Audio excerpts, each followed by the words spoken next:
Hello students hello students welcome back to my channel future teacher. आज मैं आपके लिए लेके आई हूँ socio culture theory wild life Lev Vygotsky ने जो थी ये थ्योरी दी थी सोशल कल्चर थ्योरी। ये थ्योरी बहुत से ज़्यादा टेट एग्जाम्स में पूछी जाती है, तो आपको ये बहुत ही ध्यान से पढ़ने की ज़रूरत है। चलो शुरू करते हैं। लेव वाइगोट्स्की जो थे वो एक रशियन साइकोलॉजिस्ट थे जिन्होंने ये थ्योरी दी थी। उनका ये मानना था कि जो बच्चा है वो कैसे सीखता है, वो सीखता है सोशल इंटरेक्शन के थ्रू।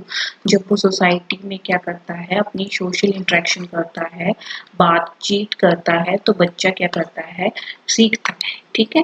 जब जब वो सोसाइटी में जाएगा ही नहीं, वो समाज में उठे बैठेगा ही नहीं, तो उसे जो है वो सीखेगा नहीं। सोशल इंटरेक्शन वही होती है जैसे हम अपने पड़ोसियों के साथ बातचीत करते हैं, अपने फ्रेंड्स के साथ बातचीत करते हैं, वो होती है सोशल इंटरेक्शन, जो हमारी कॉग्निटिव डेवलपमेंट में हेल्पफुल होती है।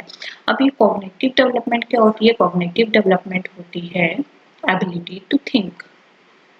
Ability to think. Cognitive development का मतलब होता है कि सोचने की जो क्षमता होती है हमारी, ज्ञान अर्जित करने की क्षमता, उसे हम कॉग्निटिव डेवलपमेंट होगी। तो कॉग्निटिव डेवलपमेंट तभी होगी जब हम सोशल इंटरेक्शन करेंगे, समाज में उठे बैठेंगे, समाज के साथ बातचीत करेंगे।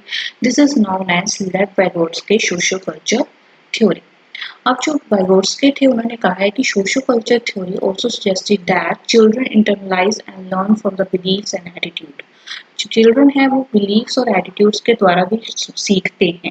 अब बिलीव्स और एटीट्यूड्स क्या होते हैं? बिलीव्स एटीट्यूड्स हमारे जो मान्यताएं होती हैं, ठीक है, मान्यताएं जो होती हैं, जो हमारे बिलीफ सिस्टम होता है, जैसे कुछ लोगों का बिलीफ सिस्टम होता है कि भगवान के ऊपर बहुत विश्वास करते हैं, बिलीफ होता है उनका एक।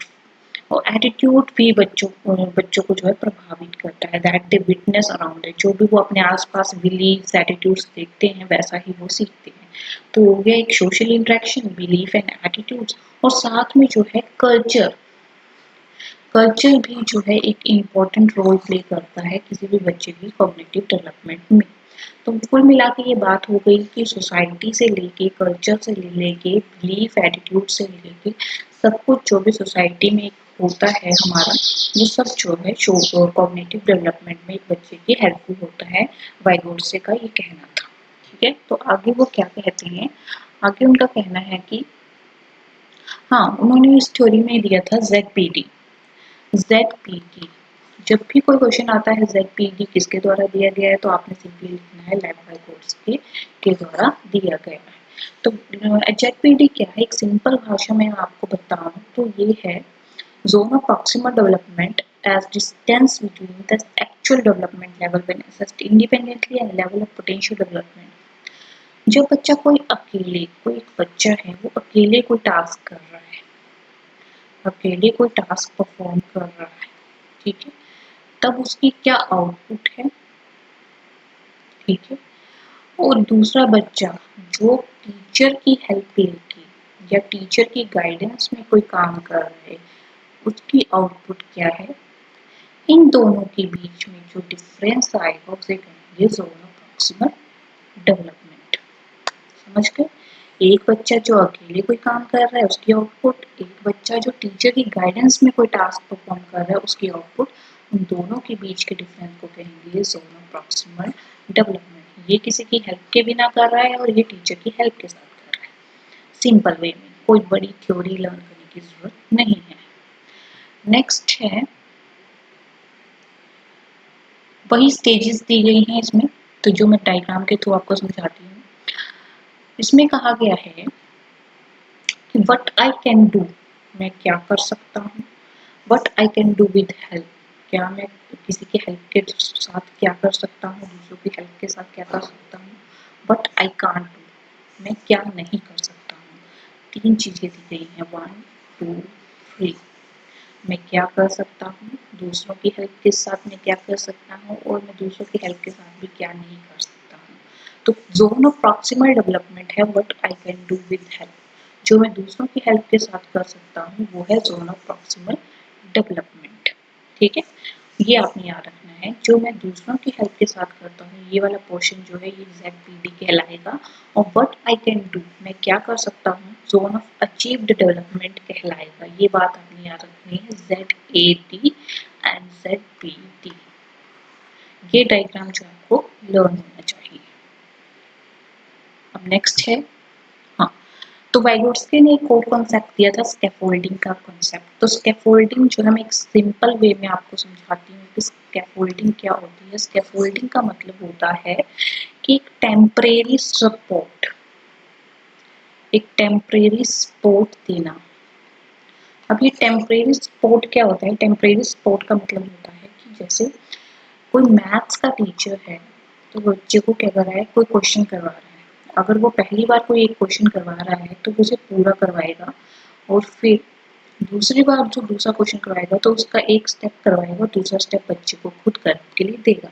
तीसरा क्वेश्चन करवाएगा तो वो बोलेगा कि इस पूरे क्वेश्चन को आप खुद सॉल्व करके आए। मतलब धीरे धीरे करके वो अपने सपोर्ट को क्या कर रहा है, अपनी गाइडेंस, अपनी उस गाइडेंस देने को क्या कर रहा है, मतलब गाइडेंस तो दे रहा है लेकिन जो सपोर्ट कर रहा है, हेल्प कर रहा है, उसको कम करता जा रहा है कि हाँ अब ये तुम करके आओ, ठीक है।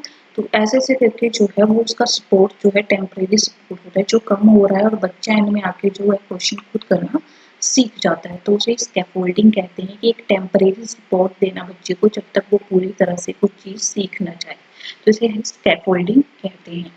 अब नेक्स्ट है, ये स्कैफोल्डिंग की डेफिनेशन दी है, ये आप पढ़ सकते हैं। वाइगोट्स्की थ्योरी एंड लैंग्वेज, हाँ, तो वाइगोट्स्की ने जो है ये भी कहा था कि जो लैंग्वेज है वो भी एक कॉग्निटिव डेवलपमेंट में हेल्पफुल होती है। तो कैसे हेल्पफुल होती है? जैसे language as essential tool for communication and the culture and the behaviour was understood through language. जो भी कल्चर है, जो भी बिहेवियर है, वो किसके द्वारा अंडरस्टूड होता है? लैंग्वेज के थ्रू अंडरस्टूड किया जा सकता है। जब तक हमें लैंग्वेज नहीं आएगी किसी पर्टिकुलर कल्चर की, किसी पर्टिकुलर एरिया की, तो हम उनके साथ इंटरेक्शन नहीं कर सकते हैं, उनके साथ बातचीत नहीं कर सकते हैं, तो हमारा कॉग्निटिव डेवलपमेंट नहीं होगा, हमें उन चीज़ों के बारे में नहीं पता चलेगा। तो एक सोशल इंटरेक्शन के लिए जो है लैंग्वेज जो है बहुत इंपॉर्टेंट चीज़ है। तो सबसे पहले आएगी social language, private speech, sorry social speech, private speech और साइलेंट इनर स्पीच। तो ये तीनों स्पीच आपको एज वाइज लर्न होनी चाहिए, किस एज में कौन सी स्पीच होती है। जैसे कि एज ऑफ 2, एज ऑफ 3 और एज ऑफ 7 तक ये जो होती है स्पीच होती है। तो इसमें जो है बस इतना ही था। एक तो सोशल इंटरेक्शन याद रखना है आपने, एक कल्चर याद रखना है, बिलीफ एंड एटीट्यूड्स, फिर एक क्वेश्चन कर सॉरी एक मैंने आपको टॉपिक करवाया जोन ऑफ प्रॉक्सिमल डेवलपमेंट, एक करवाया स्कैफोल्डिंग, और एक करवाया कि लैंग्वेज भी एक इम्पोर्टेंट पार्ट है कॉग्निटिव डेवलपमेंट का। तो ये जो थे 3, 4, 5, 6, 6 चीज़ें जो है इस सोशो कल्चर थ्योरी में दी गई हैं। ये आपने जो है पूरी तरह से एक वन लाइनर करके नोट्स बना लेने हैं, ताकि आपको जो है जानने में आसानी रहे। इसी के साथ जो है ये आज का टॉपिक फिनिश होता है। और इसी की तरह जो है आप अगर और भी थ्योरीज जो है पढ़ना चाहते हैं तो मेरी चैनल की प्लेलिस्ट में जाके देखिए, और चैनल को सब्सक्राइब करिए बिना ना चाहिए, ताकि आपको जो है टॉपिक वाइज जो है सारी चीज़ें मिलती रहें। Thank you very much.